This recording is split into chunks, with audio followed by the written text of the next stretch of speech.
السلام علیکم ورحمۃ اللہ وبرکاتہ۔ نماز پڑھنے میں دل کیوں نہیں لگتا، یا نماز پڑھتے تو ہیں مگر وہ سکون حاصل نہیں ہوتا جو سکون حاصل ہونا چاہیے۔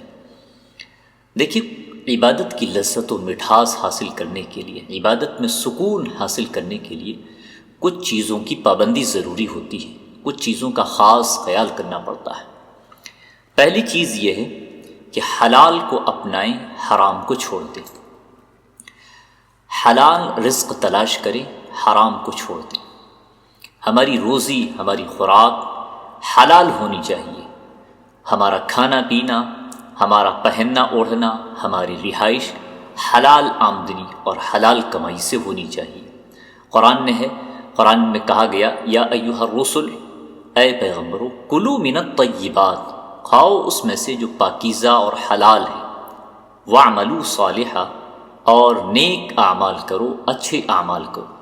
پہلے حکم دیا گیا حلال اور پاکیزہ روزی کا، اور پھر کہا گیا کہ اب اچھے اعمال اور نیک اعمال کرو۔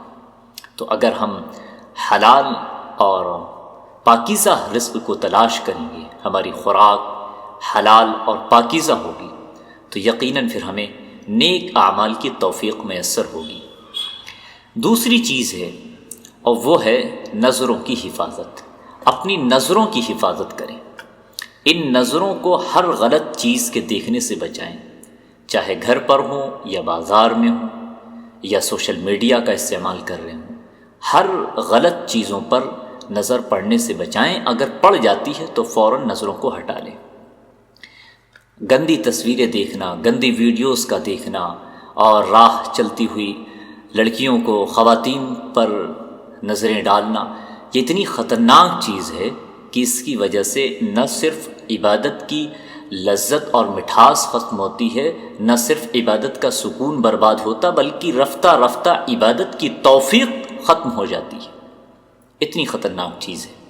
تو اپنی نظروں کی حفاظت کریں۔ پہلی چیز ہے کہ اپنی روزی اور اپنی خوراک ہماری وہ پاکیزہ ہو، حلال ہو۔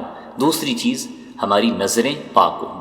تیسری چیز کی طرف اب آتے ہیں، اور وہ تیسری چیز یہ ہے کہ ہمارا ذہن و دماغ حاضر ہو۔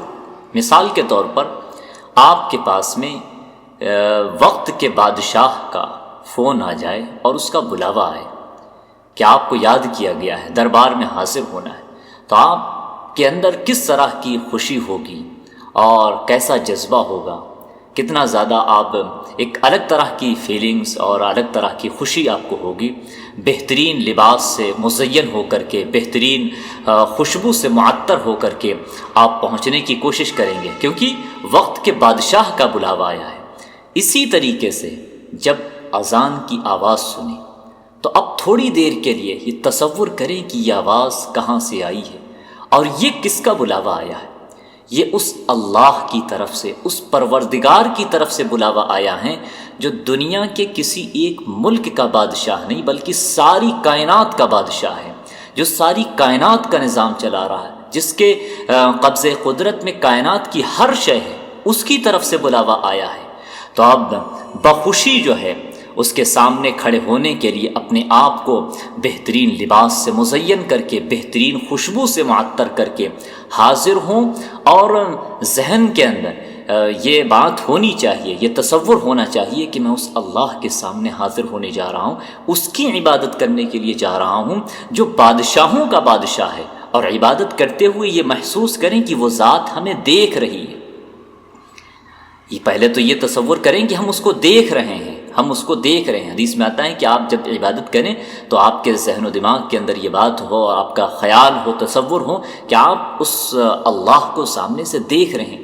اور اگر یہ کیفیت نہ پیدا ہو رہی ہو، یہ تصور نہ پیدا ہو رہا ہو، تو پھر یہ خیال پیدا کریں کہ وہ ذات جو بادشاہوں کا بادشاہ ہے، جو ساری کائنات کے خالق ہے، وہ آپ کو دیکھ رہی ہے۔ جب اس خیال کے ساتھ میں جب عبادت کریں گے تو عبادت کے اندر ایک الگ طرح کی پھر جو ہے سکون اور لذت اور مٹھاس اور ایک الگ طرح کی کیفیت پیدا ہوگی۔